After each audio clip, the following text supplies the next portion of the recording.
Often,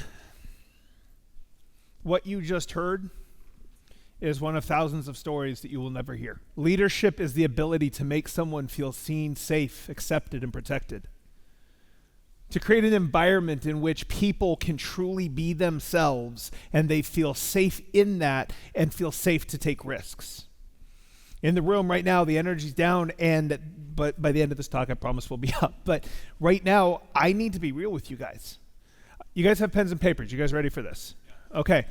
I am going to take this into a place where I'm going to ask you to be real and authentic. You can be with yourself. You can share it with your people. No one else needs to know what's going on. But I need permission from this room. Can I take you there if I promise to take you out? Yes. Okay. Pen and paper's ready. 23 calls in the last 2 weeks from real estate agents who are contemplating suicide. People are struggling, people are hurting, people are in pain. They are hiding it and masking it. People in this room have had conversations with me and said, no one knows what I'm going through. And I said, trust me, you're not alone. Not even alone at this event. I want you to write down on the piece of paper that you have in front of you, what is the worst thing you have ever been through? Your darkest time, your darkest moment, the thing you are most ashamed of, the thing you are most embarrassed by. I want you to write it on your paper, and you don't need to share it with anyone. Write it down. Right now. Look at your paper, not at me. Write it down. Between my 8th grade year and my freshman year, I gained 60 pounds in 3 months because of the medicines I was on that was causing me to have 40 to 50 seizures, and I had to go to school with wires glued to my head, and kids aren't nice. I've been engaged 4 times. 3 of them cheated on me and left me for somebody else. The one that I married is now my ex-wife. I have been through a lot in my life. I worked as an engineer for Boeing, making a lot of money and felt so proud of myself, and everything crashed around me and I just wasn't there. I have had nothing. When the Vegas shooting happened, I was one of 100 mental health providers that was called to help support them, and I couldn't pay my bills. They took my car. On your piece of paper, next to what you wrote down, I want you to write, I'm still here. I'm still here. Everything that you have been through in your life, I'm still here. You are still here. You are pushing through. You have found the strength to heal through anything that you have been through. I was physically and sexually assaulted, but you know what? I'm still here. In middle school, my parents were told I would never graduate from high school. I would never amount to anything. I'm still here. My opportunity, my hope for this talk is to help you realize that you have more in you, more capability inside of you than you could ever possibly imagine. Every challenge that you face, everything that you have in your life that is a problem is because you have forgotten one of 4 fundamental truths. You are infinitely powerful. You have the ability to change anything in your life. You can learn, you can grow, you can adapt. That is one of the benefits of being a human being, is you have the ability to adapt. You are infinitely powerful. You are infinitely valuable. The fact that you're sitting in this chair, somebody had to build the chair, somebody had to source the materials. You cannot fathom the ripple effect that your presence has. I got to this event and I had 20 to 30 people come up and talk to me. Haven't talked to me since I was in Salt Lake City on their stage, and told me what an impact my talk had that I had no idea I had. From a systems perspective, God has designed you to have a very unique place in this world, a unique interference pattern with everybody else, and there is a ripple spreading out that you can't fathom. You are infinitely valuable just by your being, not what you do, not what you have, not what you've accomplished, not who you've helped. Who you are in your presence has value. You are infinitely safe. Your presence, your existence, you are safe. And you are infinitely loved.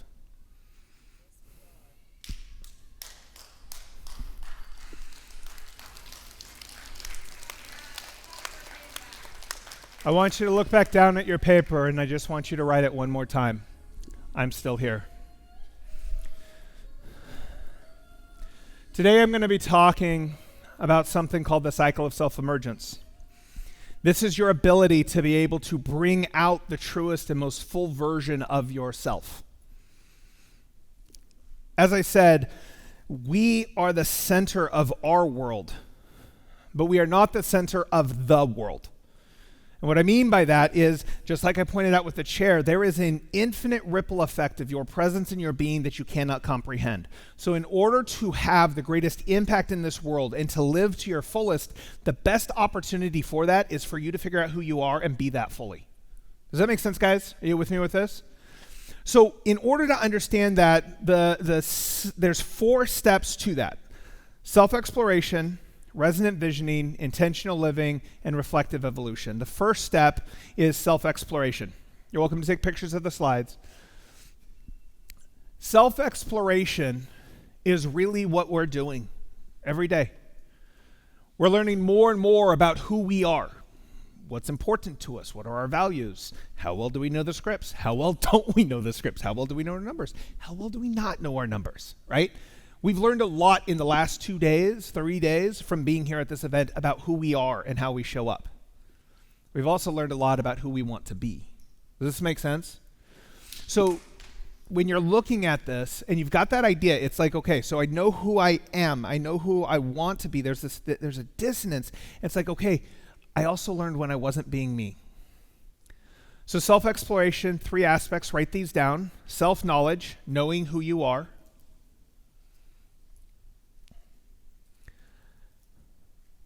Self-efficacy, believing in yourselves.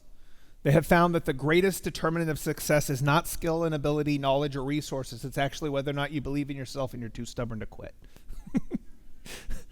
So that's self-efficacy. And then the last is self-awareness. The difference between self-knowledge and self-awareness is simple. Self-knowledge is knowing who you are.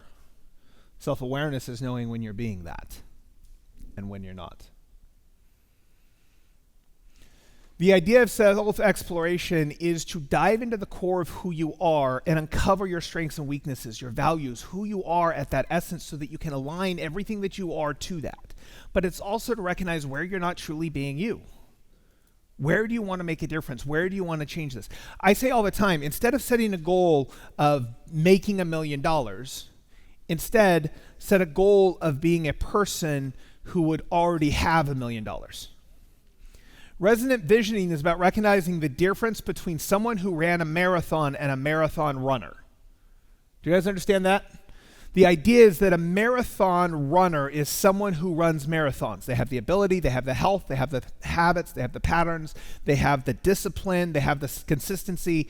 They are a marathon runner. It's who they are. But someone who ran a marathon set a goal, they achieved their goal, and they went right back to eating potato chips. So when you want to be a millionaire, do you want to be a millionaire or do you want to be someone who made $1 million? Do you want to be someone who parented a child or do you want to be a good dad, good mom, right?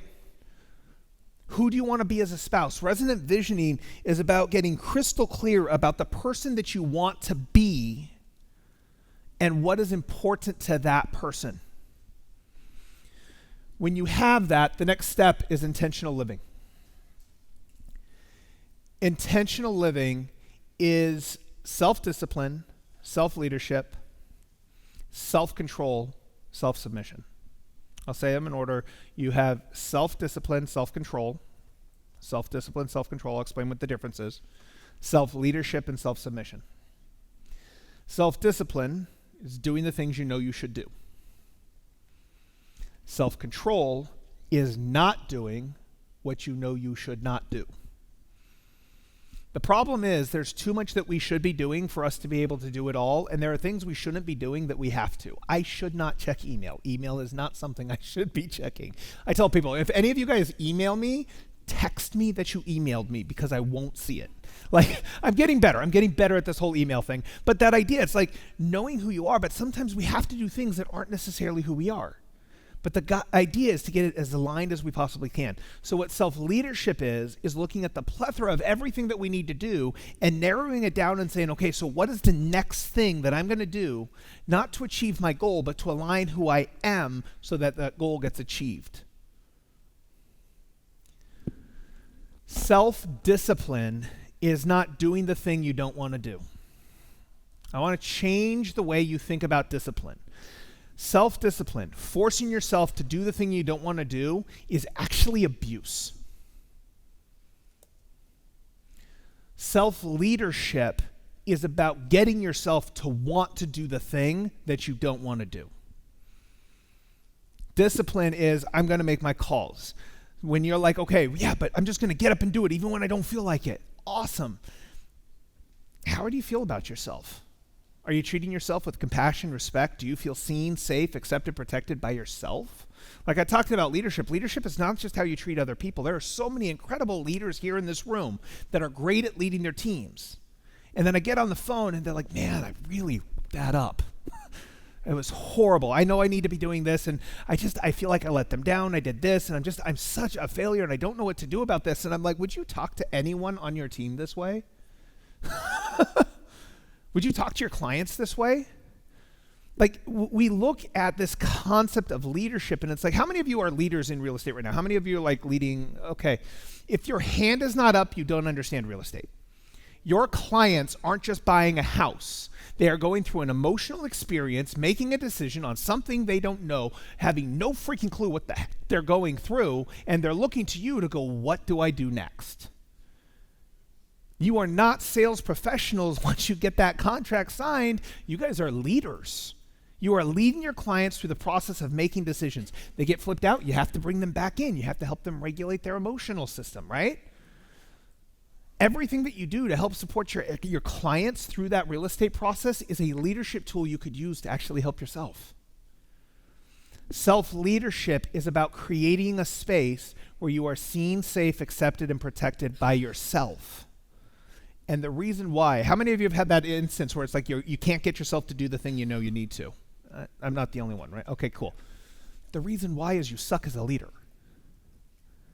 If you have a leader who's sitting there going, oh my God, you're so stupid, Michael. I can't, what the hell are you thinking? Why did you do that? Like, at this point, why would you follow that? And yet you wonder why you don't submit to your own leadership. I had a daughter. She's now 4 years old. And I took her, when she was born, shortly after I got a divorce. We have 2 separate houses. And so I would take her to school. I'd drop her off, but I was living all the way across town. 40-minute drive in traffic, rush hour, every time. So I go and I pick her up, and I'm like, okay, let's go. We're getting in the car, we're driving. I'm like, can you just shut up? I can't do anything. I'm in the traffic. I'm talking to her like she can understand all of this stuff. She's like 1 year old at this point. Like, rah! And I get home, and I'm not proud of this, but I called my parenting coach, and I said, I never want to yell at my daughter like that again. What the hell was that? And she said, first off, you were triggered. You couldn't fix the problem for her, and you were feeling triggered. Give yourself some compassion, dude. You want to be a good dad, and you didn't know what to do. So first off, good job on doing that. I'm like, oh shit, I never thought about that. This is why a coach is important. This is why having those people that'll help walk you through it, it's important, is because they can give you that perspective back. Next day, that was a Monday. I know it was a Monday because Tuesday I drive my daughter to school, I drop her off, and I don't get to see her for a week. So I took her to school, I dropped her off, I drove home, and I was sad. And you know what I said? I said, you have no reason to be sad, dude. You've been doing this for a year. Every day for a year you've been doing, or every week for a year you've been doing this. You shouldn't be sad. There's no reason to, and I went, stop. You love your daughter, you miss your daughter. Sit down, drink a glass of wine, and be sad for a little bit. It was the first time I gave myself permission to be sad. First time I gave myself permission to feel. First time I held space for that negative emotion instead of trying to fix it or numb it. A week later, I go and pick up my daughter. She starts screaming again. And before I know it, I pulled over to the side of the road. I got out of the car. I got in the back seat. I said, do you want to sit with Daddy? She said, yeah. I unbuckled the seatbelt. She came. She sat on my lap for an hour. I didn't have any place I needed to be. We weren't rushing home. I'm yelling and screaming at my daughter the week before because she's emotional. We had nowhere we needed to be, guys. There was no reason why I couldn't pull over and just sit with her for a little bit. She was stressed. She just wanted time. She hadn't seen me all day. But here's the magic. I gave it to me, which allowed me to give it to her, and I wasn't even aware that I was giving it to her. Does this make sense? So for you guys, I highly recommend the idea of intentional living is about learning how to lead yourself with love and compassion so that you can be the best version of yourself. I have this written down, and I recommend, if you guys want to take one thing away, I am perfect just the way that I am, and because I love myself, I strive to be better every day. I am perfect the way that I am. I am perfect the way that I am, and because I love myself, I strive to be better every day. I am perfect the way that I am. Let's try that one more time. I am perfect the way that I am, and because I love myself, I am going to strive every day to be better. Guys, that opportunity for you to give yourself that love and acceptance is really what allows you to grow and allows you to develop. It allows you to become more. But if you don't have that duality, difference between a duality and a dichotomy. Duality is two opposing points of views. A dichotomy is you get attached to one. You can be perfect just the way that you are and strive to be better. You can have both. It's an and, not an or. Write down on your piece of paper the equation 8 plus 8 equals 91. 8 plus 8 equals 91. So, Kelly, I'll pick on you. You look at that equation. Is it right or is it wrong? It's wrong, right? I think it's right. You think it's wrong, right? So if I sit and I argue with you about thinking I think it's right, you think it's wrong, I'm arguing with you, what do you think about me? Well, obviously you know me, but outside that, what do you think about me? If I'm arguing that that's a correct equation, right, I'm silly. But here's the thing, look at it upside down, you guys. Look at it from my perspective. It's 16 equals 8 plus 8.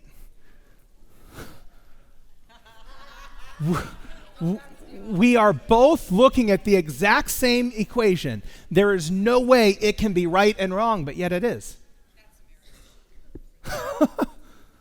It's all about perspective. So that's why the last step is reflective evolution. Instead of looking at your results to tell you how you did or did you get what you wanted, let your results tell you who you are. I've got clients that I work with that are absolutely blown away by what I do. I've got coaching calls. I work with really deep work. I also have some that I just do hey, yeah, get back in the game. Just real quick stuff. And they love what I do, but I'm not happy because I'm not good with my email. I'm not good at following up. And so it's yeah, but if I just focus on the results, they're happy, I'm doing enough. No, I'm not. Not for who I am, not for who I want to be. Does this make sense? So use your reflective evolution to elevate who you are. And because what that does is it takes you back to the self-exploration because your results amplify the map of who you are so you can set the next vision for the next step. Does this make sense, you guys? Perfect. So up on the top is my popple. If you guys want to connect with me, you're able to scan that. It'll be on this next slide. That right there, oops.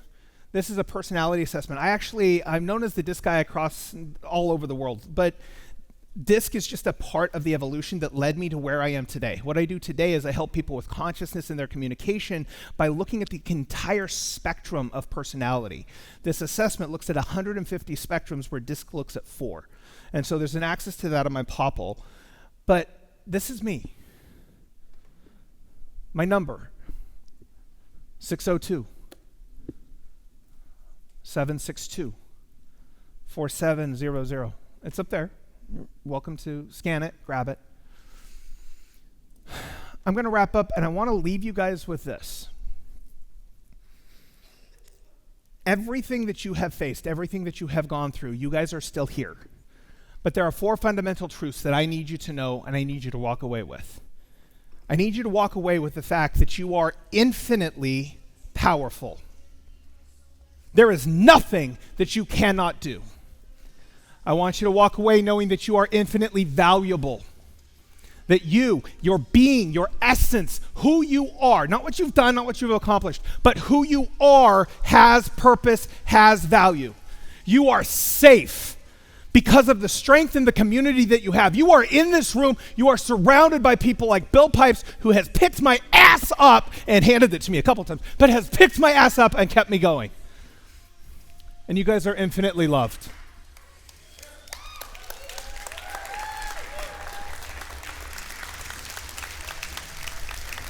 My name is Alex Aanderud, and guys, you're not alone.